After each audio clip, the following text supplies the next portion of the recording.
for coming out tonight. I know it's a busy week. Christmas is coming, holidays are coming. So thank you for taking the time tonight for the next hour to just be a part of this training.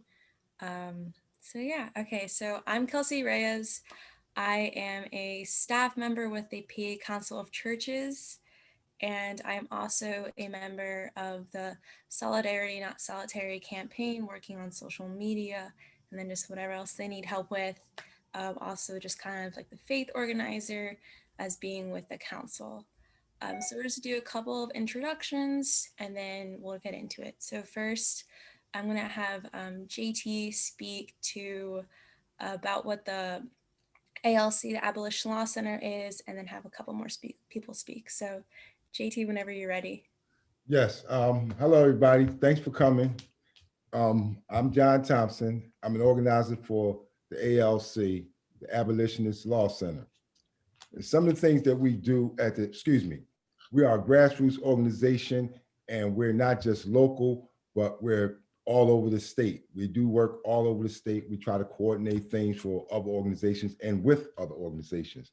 Um, we fight for issues such as parole eligibility for lifers, ending death by incarceration, solitary confinement, which we are talking about tonight, um, vulnerable prisoners, the vulnerable prisoner population, meaning the geriatric prisoners.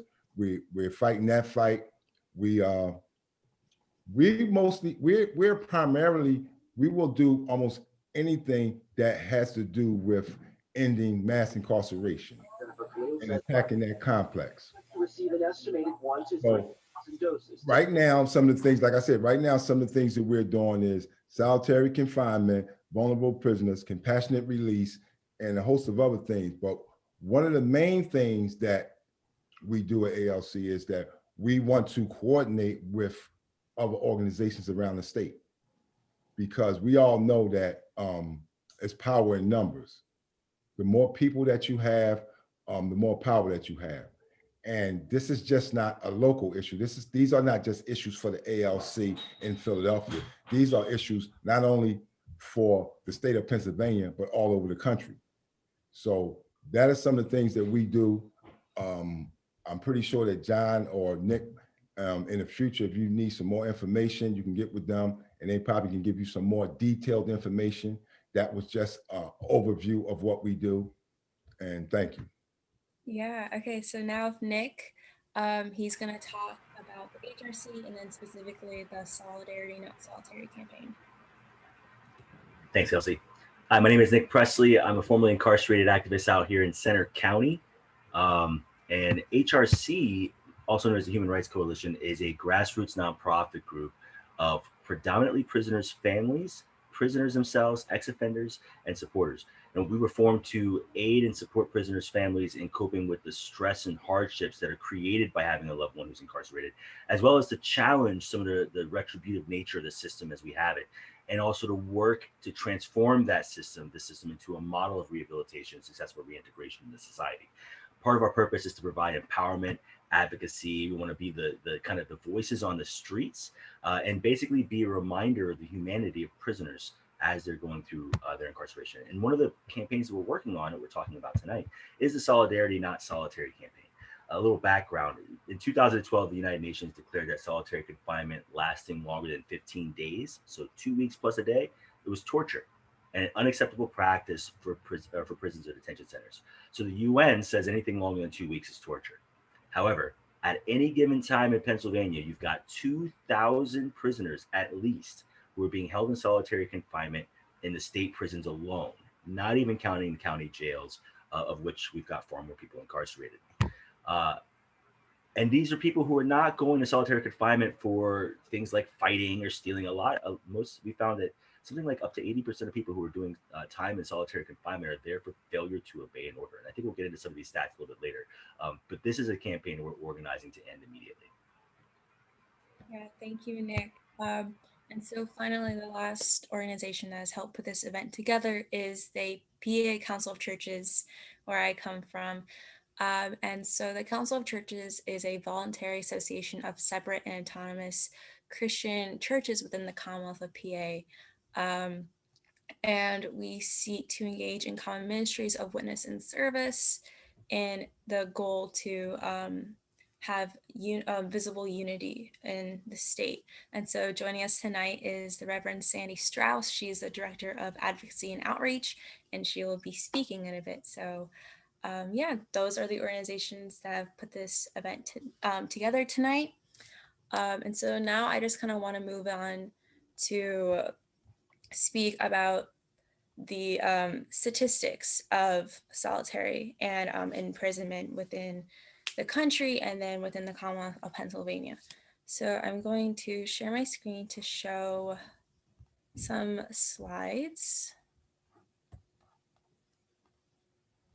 Yeah. So this PowerPoint was given to us by Chris Jimenez.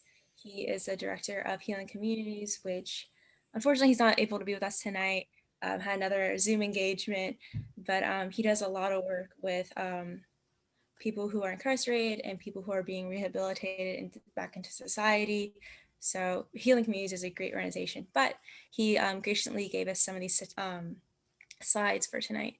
So just looking at this first slide, we have just incarceration rates in the country overall, right? So you're looking at a graph starting in 1925 to 2017, and you can really see the large increase in imprisonment just skyrocket around 1996 right up until now. And so these numbers are really staggering and just, they're just uncomfortable to look at, and just there's a real issue, right?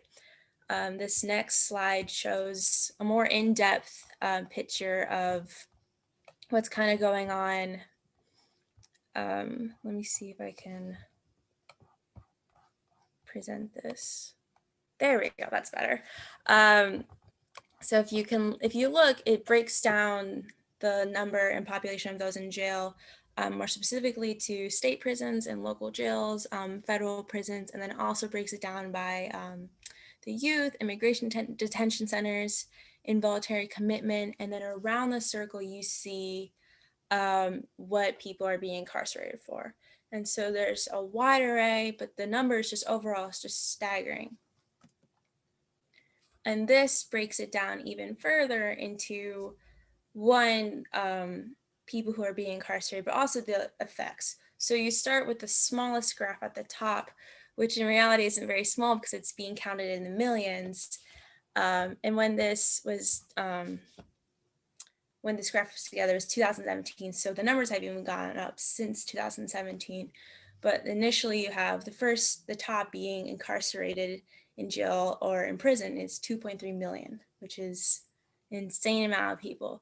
And as the graph gets larger and go further down, it gets a little more further away from being physically incarcerated to the end where you have 113 million adults who either have an immediate family member either in jail or been in prison currently or informally. And so these numbers just speak to the level of mass incarceration in the country. But then in terms of solitary confinement, that doesn't even describe that, right? It just talks about people in prison. So 2.3 million people currently in jail, the percentage of them who are in solitary, who are going to experience solitary or have already, like, it's just crazy. It's so concerning and just raises the need for us to continue this fight.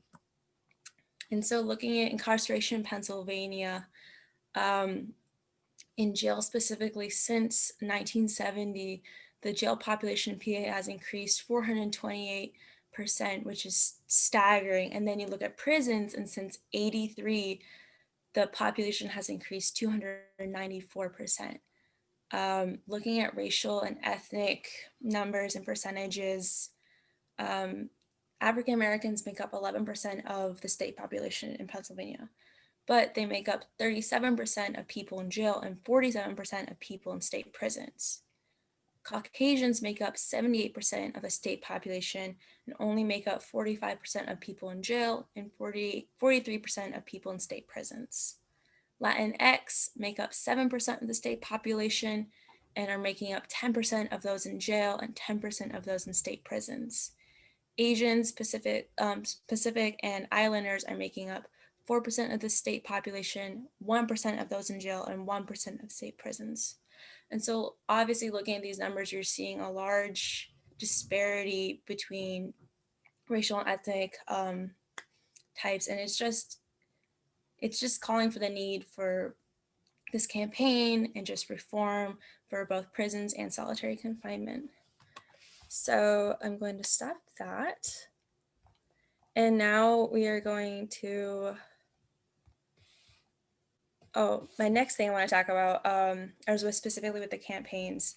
So we looked at those statistics given us graciously by Chris Jimenez, and the campaign itself has put together 2 documents discussing specifically solitary confinement and the effects of solitary confinement. So the first document I'm going to drop is dealing with solitary as defined as a public health crisis, right? So experts have looked at the issue and decided that because of the physical, mental, and emotional tolls that solitary has on an individual, it's a public health crisis. And so I encourage everybody to take a look at this document because it's a really quick read. It's only 2 pages long, and it's a really good material to share back to your places of faith and your communities and show that just the significance of this issue. And the second document I'm going to drop is also, it's a little bit of a longer read, but it's still pretty short. But it's talking about a little bit more in depth about the effects of solitary confinement. It goes again to talk about the physical, emotional, and mental tolls that it takes on one, but it also gives you, it breaks down the numbers. So it's showing you the number of people in solitary confinement and how long they are there.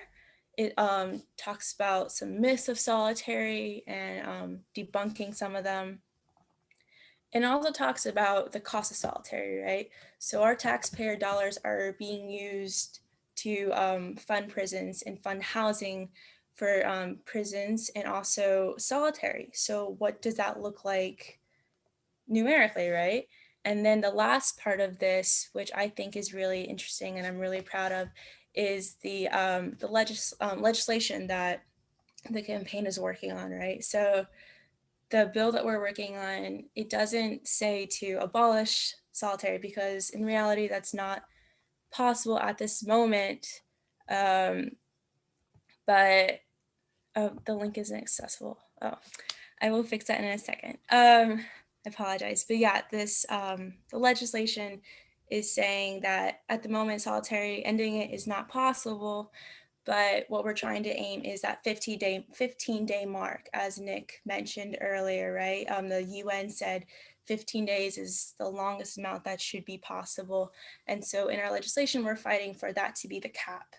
And it also fights for various reforms in solitary, alternatives. And then when people are coming out of solitary, a lot of times they're not coming out the same person. They're coming out with a lot of trauma, a lot of just things happen and each person is different. So, and if you come out and you go back into the general population in the jail, you're gonna have a hard time rehabilitating. And then some people just go straight from solitary to the real world. And there's no help for that. So this bill also proposes that rehabilitation programs straight out of solitary be implemented to help people go back to the populations in jail and just society as a whole.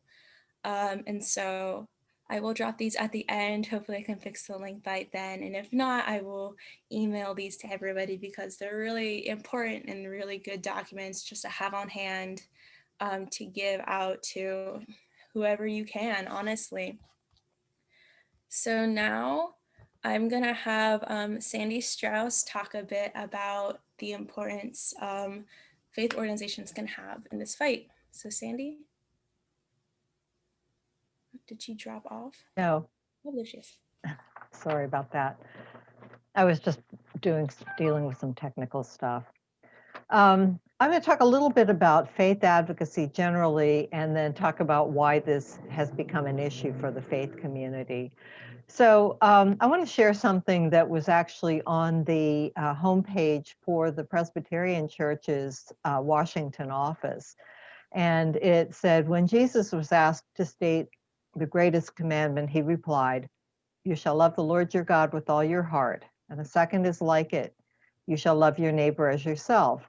In this complex age, one way we love our neighbors is to help shape the laws and policies that define how we live together in God's world. So I think that's a pretty good statement of, why it's important for us to be doing this work. But there is certainly scriptural imperative. There's lots of calls throughout Scripture, throughout Christian Scripture, and I know others as well, for justice, and particularly to deal with those who are most vulnerable, to take care of people who are most vulnerable. And for example, there's some words from Isaiah that are representative. Seek justice, rescue the oppressed, defend the orphan, plead for the widow. The orphans and the widows, of course, were the ones who were seen as the most vulnerable in those times. And then in the New Testament, of course, there is the words from James, which says that if you don't take care of folks, you see a need, you don't take care of folks, what good is that? So faith by itself, if it has not works, is dead. There's also an early call for advocacy in Proverbs. Speak out for those who cannot speak, for the rights of the destitute. Speak out, judge righteously, defend the rights of the poor and needy. So through the Council's public advocacy ministry, we try to empower people of faith through education and skill building to make a difference for the common good in the public square. And then we actually do advocacy, direct advocacy, on behalf of the Council's member church bodies before both the Pennsylvania legislature and Congress. So the main way we interpret how we act, it has to do with that whole notion of loving neighbor. So if we look at an issue and say, well, what does it mean to love God and love our neighbors as ourselves? If we look at something like criminal justice reform, we say that criminal justice, what we call justice, should be justice, not retribution. That we want to make sure that the system is being operated fairly, and that barriers to getting back into society once people have served their time are removed. Now, in terms of solitary confinement, it was actually the Quaker community in Philadelphia that made this made solitary confinement a thing when they believed that putting someone into a solitary space for an extended period of time was something that would make it possible for them to think about whatever it was they'd done, and to be able to reflect on that and then come to a different place. And what they found out was that it didn't really do that at all. What it did do was affect the mental health of the people they were doing that to. So this is something that the faith community has dedicated itself to trying to undo for quite a long time. But I'm going to close now and just say that when we do advocacy for justice as the faith community, what we're doing is translating our deep convictions in the faith community about justice, peace, and freedom from words into reality. So it's one way that we can share God's love in our world. So with that. Awesome. Thank you, Sandy. Okay, so now I'm going to show a quick little video. So one of the things the campaign has been working on, which I'm really proud of, is this video series that was done, and it's now just being ready to be published. If any of you follow us on social media, we just dropped a trailer today, which I'm going to show. And we had the opportunity to interview former people who were formerly incarcerated who had spent time in solitary confinement and speaking to their experiences in it. So I'm going to share my screen again, and we'll just watch it very quickly.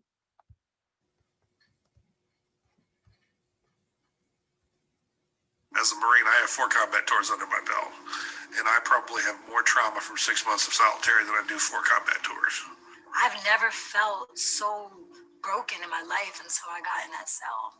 I had to turn my emotions off, and I had to die inside in order to survive. When you come out your cell, not only do they handcuff you, they got a tether that they attach to the handcuff, so you walking me like you walk a dog on a leash. I left the prison with trauma and re-entered into society to deal with the trauma on my own. I just remember crying on my knees and asking God to put people in my life that's going to push me to where I needed to go and not push me away. Give me a second chance. The message I have is don't give up. We're going to be on the right side of history with this.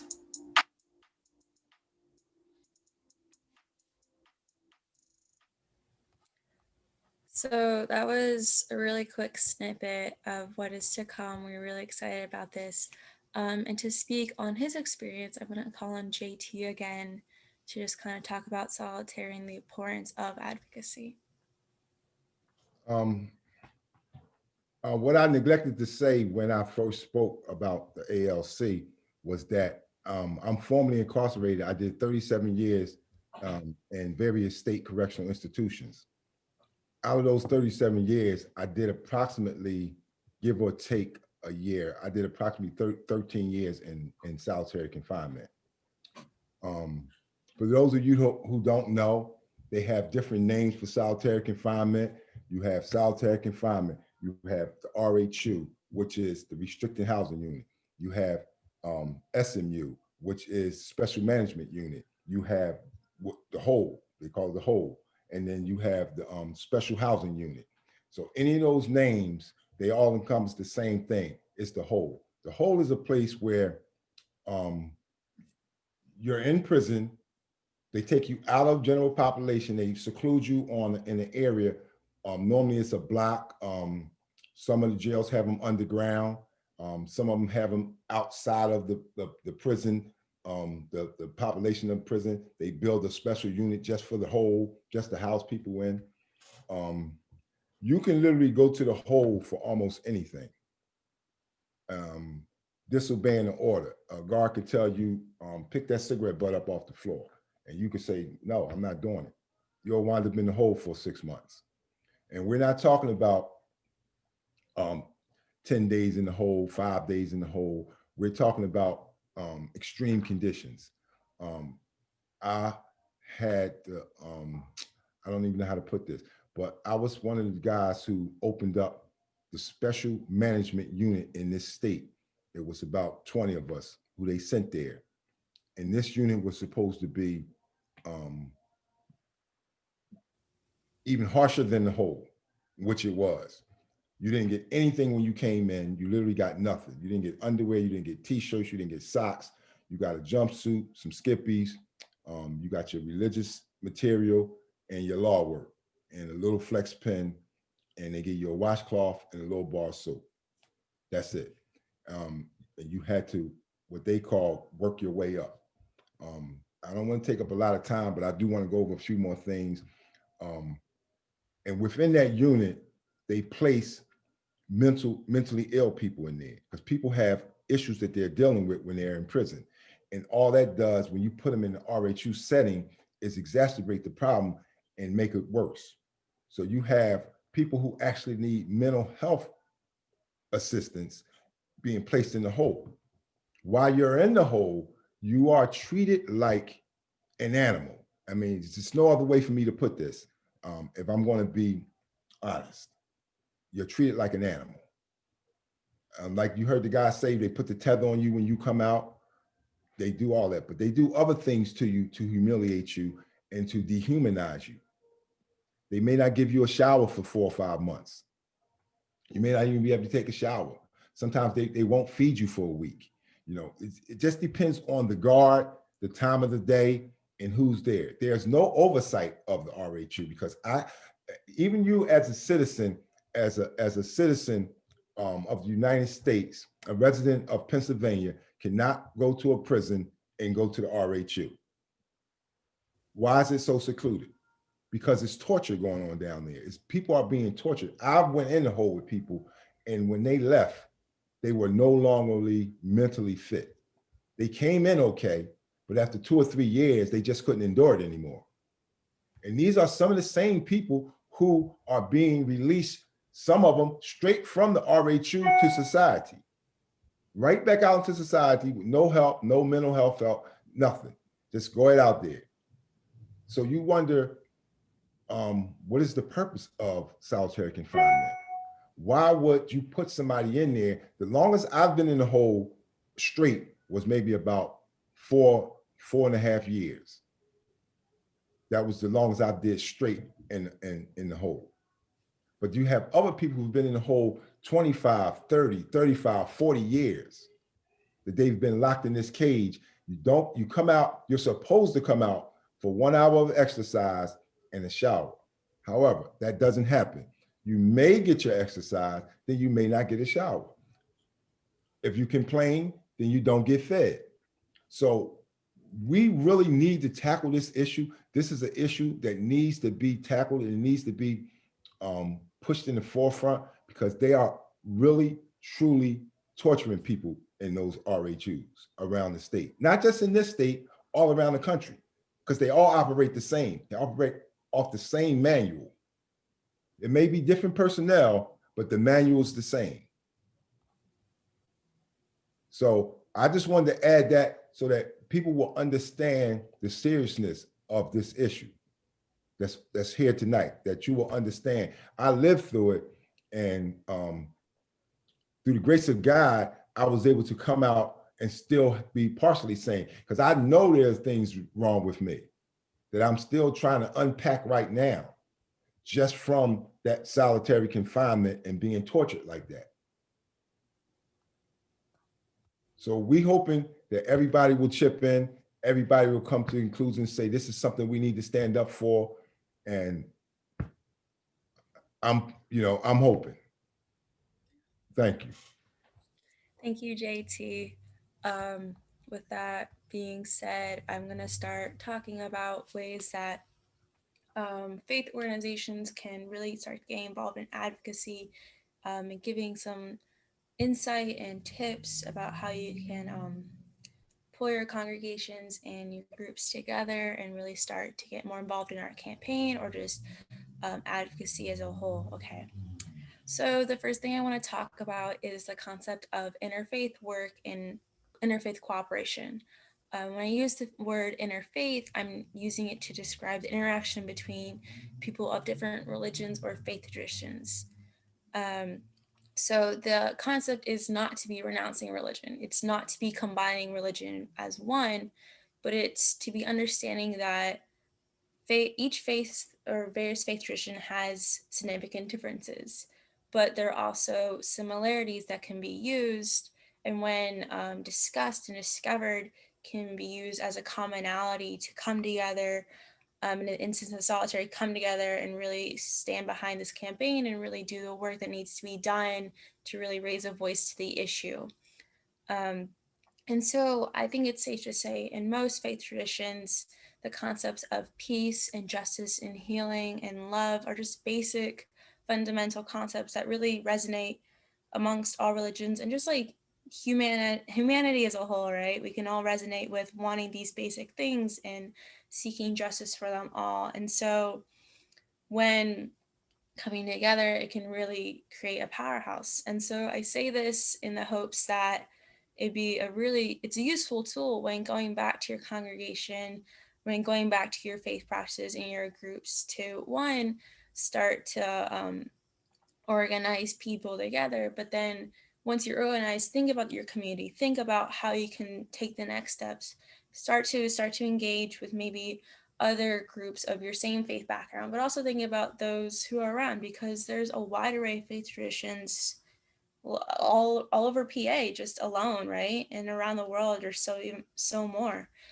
So start to think about once you've kind of solidified within your own group and talked about the next steps to go out in your communities, to go out and start using those foundational principles of peace and justice, to really start to make those connections and lobby for these issues. Because, I mean, the basis of justice, right? Fighting for solidarity, fighting for basic human rights, for when things are being violated, as JT mentioned, there needs to be justice, there needs to be accountability, healing when people come out of solitary with significant mental illness. Like, there needs to be, again, accountability for that. There needs to be people there who can stand behind these organizations who then can go and help these people in need, right?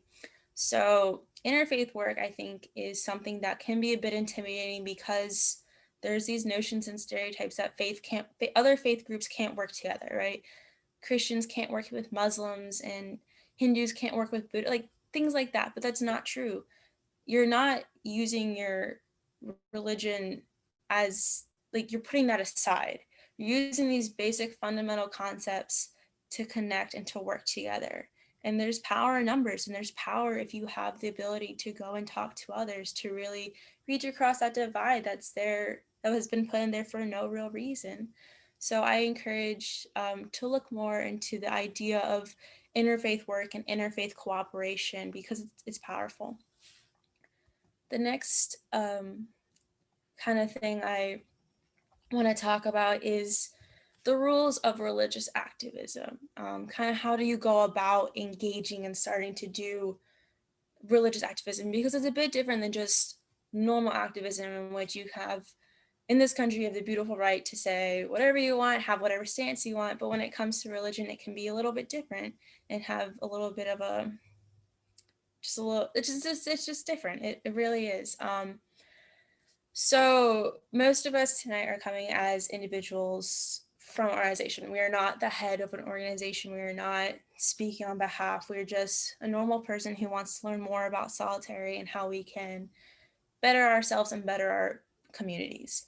And so when it comes to organizations as a whole, there are specific laws that prohibit them from specifically endorsing a certain person or taking a partisan stand.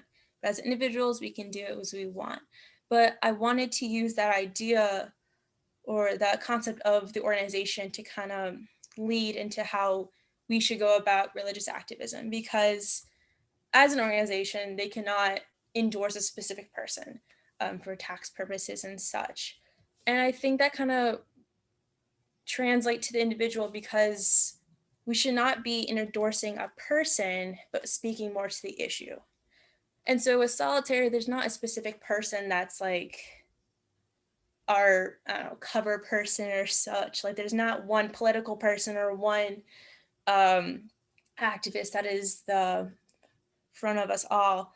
But when you're trying to engage, because this event is to discuss how do we engage with our communities. If you're going to discuss and you're just like, oh, this person, blah, blah, blah, blah, they might just see that person and not the issue, and then take offense or dislike that person and be like, oh, I don't want to be a part of the issue because of that. So I think it's important, like the organizations, to not specifically endorse a person or a party, but speak to the issue. I think that's a really important fact and rule to just kind of go along. And as a religious organization, to then add on the facts that, or the facts that we have these each religion has their own set of morals and principles and religious texts. And so when you're going back to your community and you're speaking to the issue, it's also beneficial then to use those traditions and use those texts to like solidify your position, to solidify your issue and come in strong, right? As Sandy mentioned with her little discussion about the council, we go by the Christian notion, it comes from the Bible, saying, love your neighbor as you would love yourself, right? The council works on a national level, and within Christianity, there's a bunch of different Christians who have different points of view of Christianity. I think that's valid to say within every religion, everyone has bits of different interpretation. And so if the council were to just be like, this is our position and this is our thing, you're going to annex other believers, and you're not going to get the full support and all the firepower that you could, right? So to use a text from the Bible that's very universally sound, that's very non-disputed within the community, and that can be different within each religion, within each religious practice, can be different, right? But to find that baseline, that good passage that's not going to be easily disputed, because going back to the party, if you were to bring like a person as you to support your issue, they could dispute that person. But right, if you're speaking to an issue and then you bring in this religious text or religious practice or whatever moral, they're less likely to dispute with you because you both come from this belief that's the same. So I think that's a really good way to start engaging, to start thinking about how do I bring this up to my organization, to really speak to the issue more than to a person or to a figure, right? And then also think about what practices and what texts you can bring to solidify your issue even more.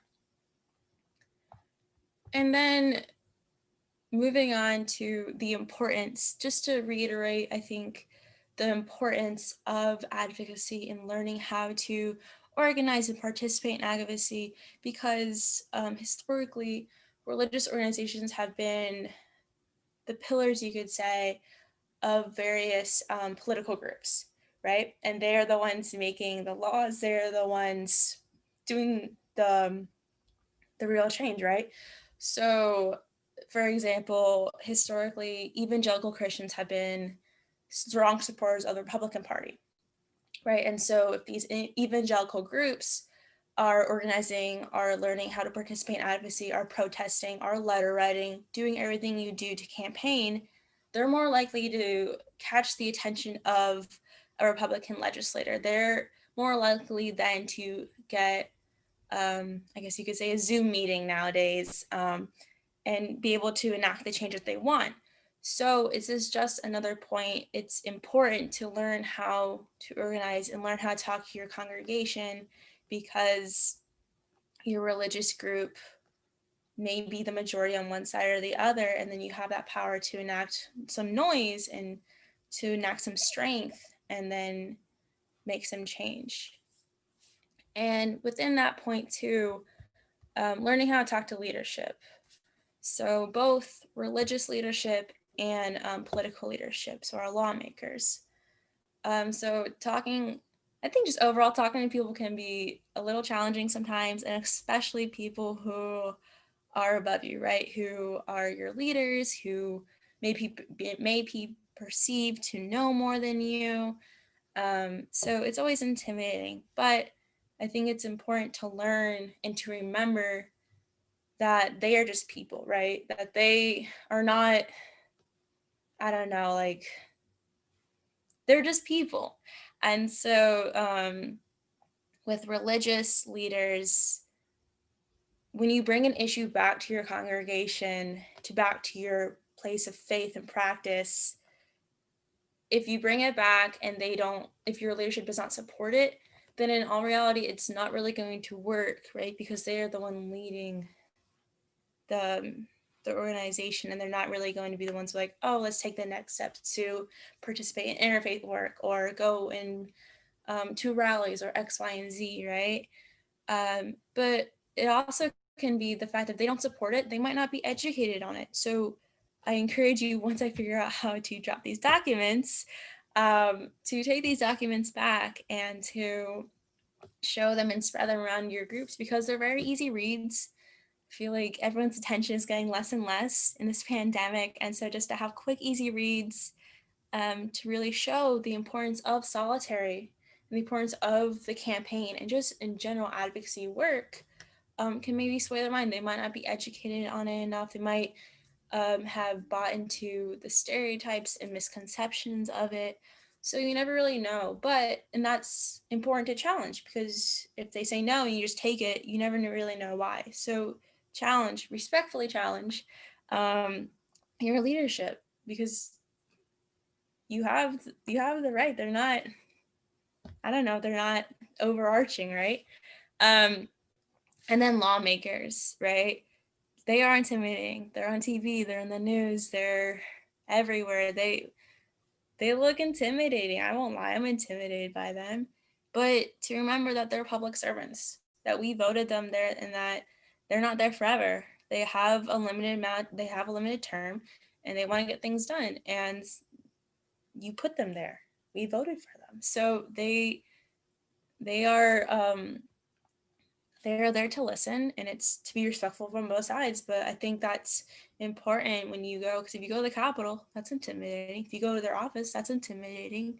But to remember to have that in the back of your mind, that when you talk to these people, that we put them there and that they are public servants to serve the people. And yeah, I think just remembering that leaders are not, they're just people, I think is something that's important and not really talked about or remembered a lot of the times. So that's just something, yeah.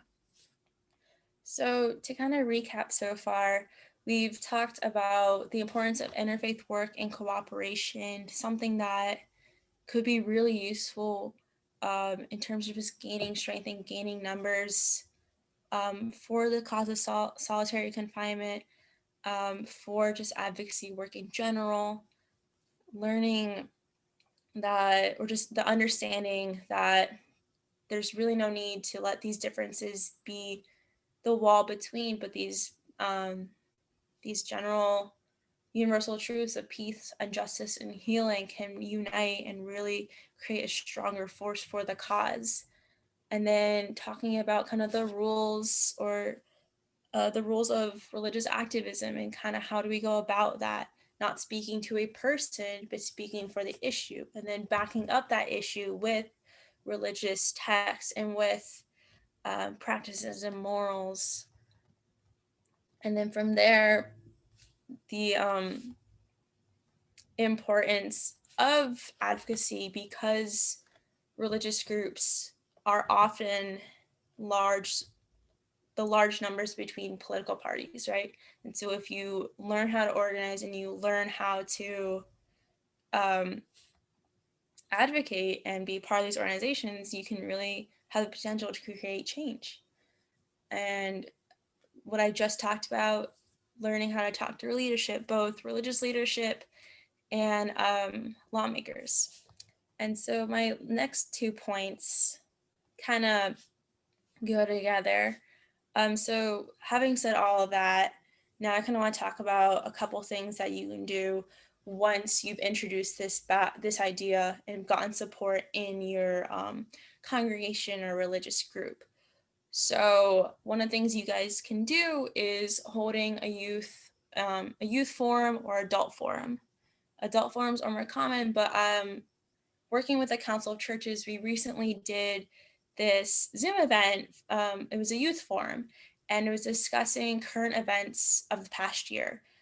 We just did one on the election. We'll be doing one on COVID and one on police brutality. And the idea behind having a youth forum versus the adult forum was that everybody's going through this and it's really hard, but the youth are the ones that are going to have to be dealing with the results of this in 30, 40 years. So what are solutions we can be posing? What are solutions for how we should go about the next pandemic or the next election, right? So each of these forums can have a different tone. Adult being, how are you doing it now? What does it look like in the past? In the future, youth, maybe looking more towards the future. And this goes with solitary too, right? Solitary confinement is not going to be abolished next year, not maybe, or the year after that, right? It's going to be something that's going to be solved in 20, 30, 40 years, hopefully not that long. But like, that's the reality, right? It's not going to be in the next 2 years. So what are things that the youth of today can be doing to be helping to solve this issue? Joining campaigns. What do these campaigns look like, right? So holding forums is really important. Getting involved in protests and rallies, right? So 2020, there's been a lot, and it's really easy to engage in them, but also it doesn't have to be in person, right? So the Solidarity Not Solitary campaign last week partnered with the Poor People's Campaign and did a caravan protest, right? Everyone was in their own cars. We had signs on the cars and stuff, and we protested. And that's a way of protest. You don't have to be outside. You don't have to be exposed to COVID as the cases sadly continue to rise. There's so many ways to protest and hold rallies and participate. So I highly recommend looking into that and creating that within your own space. Social media, it's 2020. I mean, it's everywhere, right? It might be shallow to say liking and reposting is needed, but it is, right? Like everything's posted on the internet, and to share it allows your information, your initiatives, your causes, this campaign to be shared 100 times fold based on whoever sees it. So social media, getting involved in that within your organization, creating social media is really important. Once you've kind of solidified this issue, introduced it more into your organization, maybe holding a town hall style event, right? You may introduce only a couple people in the leadership, and then maybe you introduce it to the whole congregation, the whole place of practice, and then you have a discussion, and maybe you invite a survivor to speak. There's sadly too many people who have experienced solitary, but there's many different ways to get in contact with somebody who has, and then just, I mean, JT spoke and it was very powerful for those couple minutes. So to have someone come and speak for 30 minutes would just be, I think it would be a really, really good opportunity and just open more eyes and really gather strength for the campaign and just getting more behind it. And then training. This event, it is kind of a training. It's kind of an introduction about how to go about it, but there are more involved training opportunities. Sadly, Chris Jimenez was not able to be here with us tonight. He had another event, but he does training opportunities. And so hopefully we can work with him and have another training session about advocacy and getting more involved with faith organizations. So those are just some things that organizations and congregations and individuals can be a part of. Just really basic things, right? Holding a forum, social media, protests, but they're impactful and they're important. So I really encourage you all after tonight to head back and just think a little bit more on these all. And then finally, I have a PDF that I made, and I think I'm going to drop it at the very end, but it has a detailed list of various campaigns dealing with prison reform and solitary that you guys are able to get involved with. And there's also campaign hashtags to get involved with too. So at the end of it, I'll drop it along with the other documents hopefully I can drop. And so yeah, those are my points. Now we're gonna do some breakout rooms. I know getting a little close to 7. Hopefully maybe a little after 7 is when we'll wrap this up, but I would like all of us to be in a couple of Zoom breakout rooms to just kind of talk about what we discussed tonight and what you would like to see happen with your own faith groups. So yeah. Sandy, where's Sandy go? Did she leave? Okay. I'm here. Oh, there you are. Sorry, I'm blind. Well, I guess actually let's not do breakout rooms. Let's just, since we have a good amount of people, I think I will post the questions in the chat just as a reminder, but I just have like 3 little prompts that I want to put and just kind of talk about. So my first one being, which actions are you interested in and how do you see them becoming enacted? What areas of struggle slash strength do you would be areas of struggle strength personally or for the congregation? And what are some of your congregation's assets for advocacy? So yeah, if anybody would just like to unmute themselves and just speak to one of these prompts or just something that resonated with you tonight, that'd be great.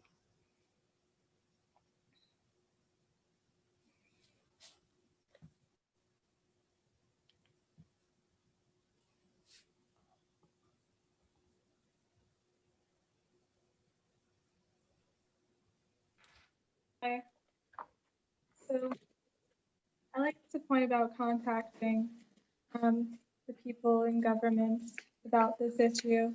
I've contacted my senator before about different issues, and I found that it's actually pretty easy to do so. It's like really intimidating, like you said.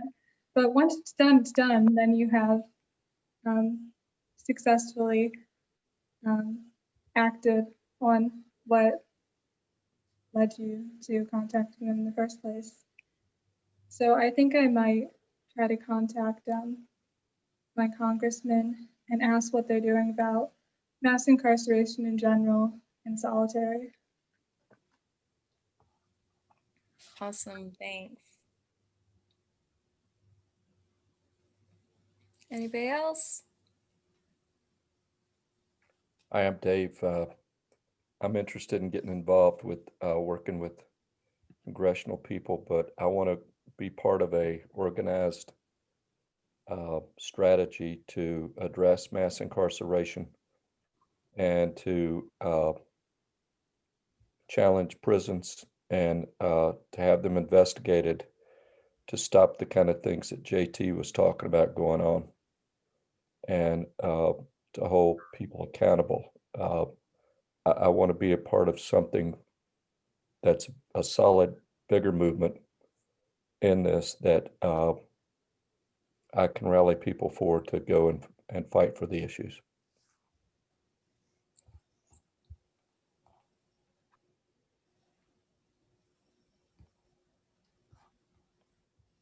I should also add that actually Dave was doing some book discussion groups online earlier this year, which is a really good way of helping to educate folks in your congregations and the wider community to address some of the issues that we're dealing with. And I think you were doing white fragility, is that correct? Yes. Yeah, which isn't criminal justice specifically, but you really can't talk about criminal justice or any of these issues without dealing with the issue of race as well, because they're so intertwined. Um, and those are the kinds of things that I think um, a lot of this is really just beginning those conversations within a congregation, within your networks, because it's one of those things that most of us, if you aren't working in this field, you don't necessarily have an idea of what's going on. You don't see it in the same way that you might see people in lines waiting for food, or homeless people, or those things that are so out there right in front of our faces. It's not something that's there. So we really have a job to make sure that people actually do have an opportunity to hear from folks like JT, especially to hear from folks like JT and others who can speak firsthand about the horrors, the torture that is going on. And that's something that certainly we can do within, say, forums within our congregations. We try to do this kind of thing to introduce that to our network. So those are, and then for a congregation, just for, say, a pastor to introduce the issue in the context of a sermon or a prayer or something like that, that it just kind of gets it out there so that it provokes some kind of thought around it, and then following up with the forums and that kind of thing. But we have to keep it sort of on the front burner. We can't let it, sort of throw something out there and then just let it burn out to die. It's important that we keep keep raising it over and over.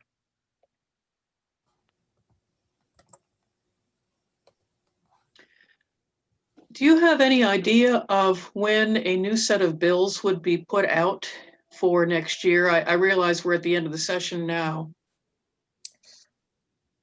You know, I need to go online and look at, there are a bunch of co-sponsorship memos that have gone out. I don't know, I have not seen whether or not there are specific memos that have already gone out on this legislation, but it is expected that it will be reintroduced. And as John just put up there in the chat, it'll probably be at least mid-January. Since there are 2 bills already there, it won't be difficult to reintroduce that legislation.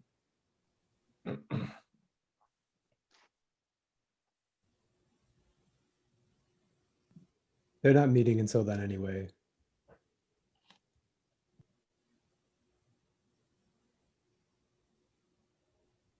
Our church is trying to put together a book discussion on the book American Prison by Shane Bauer.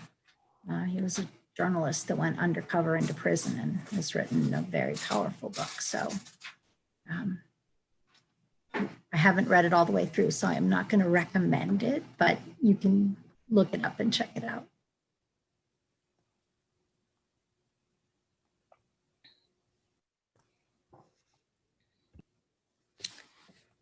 Excuse me, is there a study guide for the book? Not to my knowledge. Okay. Thank you.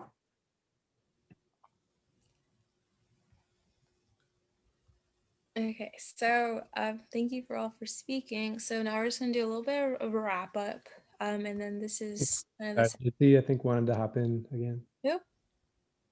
JT? No, yeah, I wanted to Oh, speak sorry, about, JT. somebody had asked about a bill. Like he said, it was legislation introduced. I think it was 642. I think the bill number was 642, introduced by 2 state representatives, Burgos and Kinsley. The bill was something that the ALC would not support because it excluded too many people.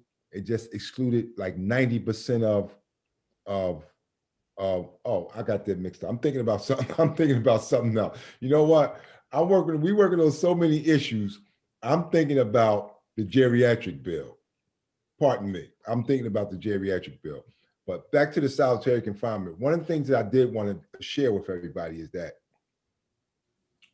a lot of times the prison administration will tell you that this is not happening. They're lying. But if you go in any institution, or if you ask anybody who has come home from prison, who have been in the RHU, and they don't even have to know each other, they will tell you the same thing. Some of the same things that I've just told you, they will tell you the exact same thing. So you know that it has to be true if 50 people from different parts of the state say the same thing. It has to be true. So what we really need, like she said, we cannot allow this issue to be pushed on the back burner. We can't allow, we have to, because this is very, very serious, because it's dear to me, because I still have people in there who I truly love, who are in the RHU. Some of them been in the hole, they've been in the hole for the last 30 years. We're talking about 30 years. We're talking about 30 years in a little cell, like a 6x8, what is it? A 6x10 cell, something like that, for the last 30 years. 30 years. And he's not by himself. His other prisoners has been in there longer, 40 years, 45, 50 years in that cell, enduring that torture. So I just wanted to say that I'm hoping that we can get together and address this issue and make it a strong issue and support the legislation when it comes about. I'm wondering, it would be really useful to get specifics about the legislation, like what is in the legislation, what is it that we would be supporting, how do we get people on board with supporting the legislation. I'd just like to know more details about what's there and what's being proposed. Well, maybe John, because like I was just recently hired, but due to the fact that I already had experience in this area, while I was able to speak to the issue because I already had personal experience with it. Maybe John Rowland know what legislation, because a minute ago I had it mixed up with another issue that I'm working on, and I had it mixed up. I'm getting up there in age. As you can see, I'm kind of old now, but maybe John or Nick or somebody, or maybe, matter of fact, Chris Jimenez, he may be the perfect person. Maybe somebody else can speak to that. I can do it.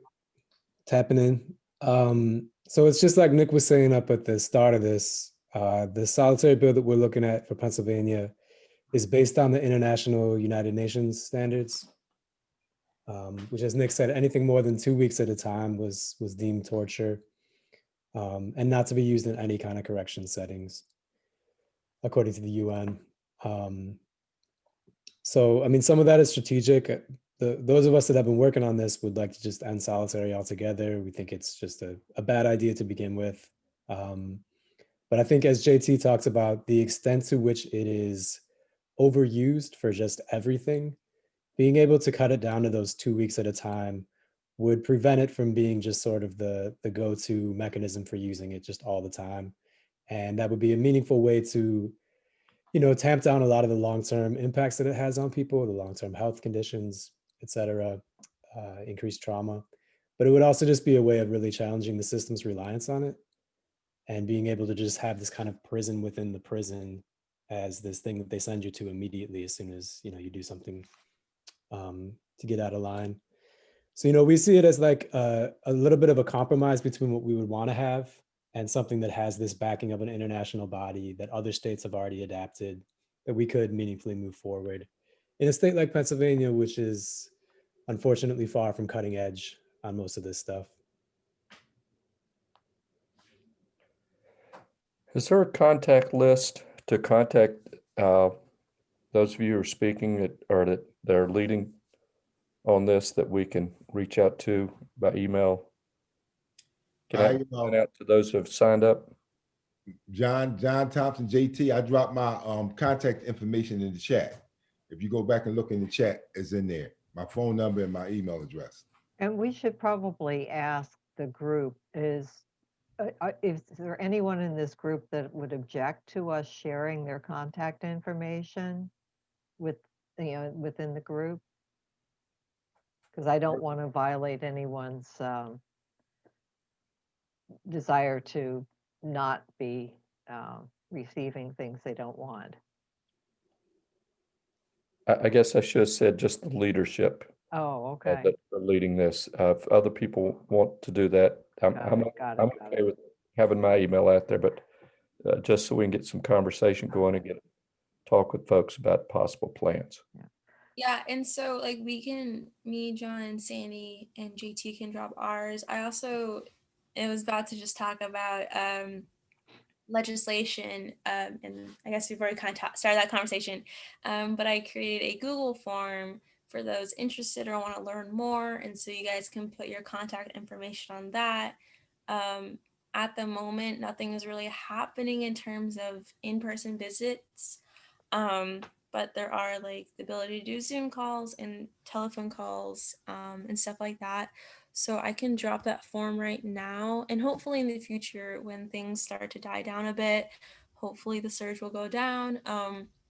We can meet together and then actually do legislative visits or have another meeting about how we can conduct those and learn more about the legislation. So I can copy this link right now and drop in the chat. And I'm going to add that, strategically, we had done a lot of focus on the Judiciary Committee folks over the last term. We don't know what the exact makeup will be of the Senate and House Judiciary Committees going into the next term, but, we need to get to those folks for sure. Of course, as everyone is aware, the legislature is dominated by Republicans that are sometimes difficult to talk to about these things, but and may not necessarily be influenced by the sort of human side of this and are saying, well, this is torture. One of the things, though, that might help, and I think has caught the ear of at least a handful of folks, is that this is also a very it requires intense human or not intense human interaction, but it's a more expensive way of dealing with the folks who are there. So, you know, you have individual cells and people are not able to be out and around. They have to be basically visited by, you know, and everything needs to be done. Now, as JT said, they aren't always very attentive, but we had some figures as well on the cost of this versus the cost of being housed in general population. And so for those that aren't necessarily swayed by the argument that it's torture, that may also be a helpful case to make as we go into the next term. David, to your point, I'm gonna just drop my Gmail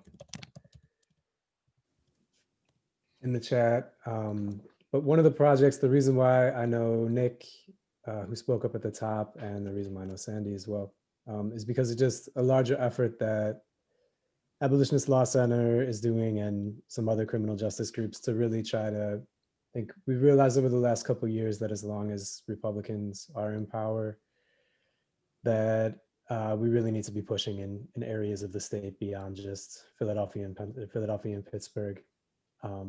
So we love nothing more than to kind of work with folks from outside of those areas and to kind of train you up and pair you with directly impacted people to be able to do those legislative visits and, you know, to develop your understanding of things in general.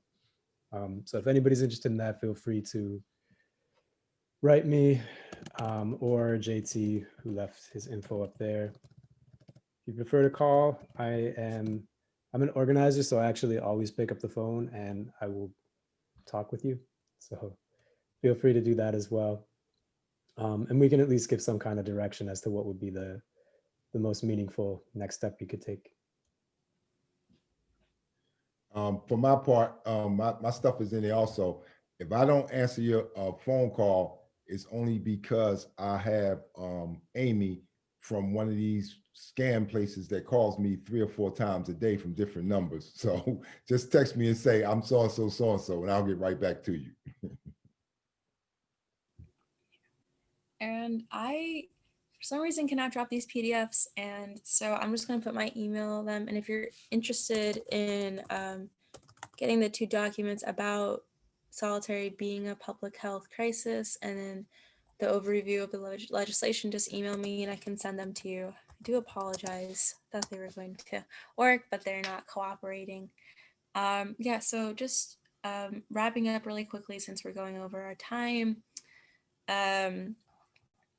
The Solidarity Not Solitary campaign has a monthly meeting next Thursday, the 17th.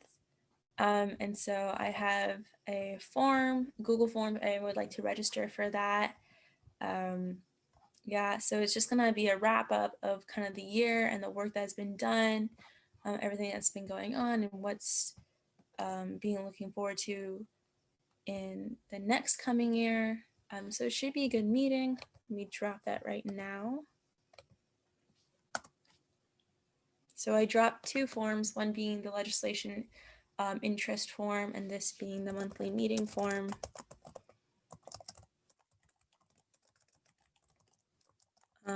Yeah, okay. And then just kind of, yeah, a little bit more to wrap up with. I mentioned earlier the importance of social media. So if you would be interested in following us on social media, super duper easy. We have an Instagram, Twitter, and Facebook. Instagram being HRC Coalition and Twitter being HRC Philly. and Facebook being HRC PA. We post a lot, we repost a lot. So yeah, it would be really great if you guys could follow us. I think that's all I have for tonight. Thank you for taking the time, spending an hour with me and the campaign to learn more about everything. Really grateful for y'all showing up. Hopefully we can do another one of these. Maybe get some more people who do community organizing, get their input, be great. So I hope you all have a great Christmas and great New Year. So good night, everybody. Thanks, team. Thank you. Thank you. Thank you, Kelsey. Bye, everybody.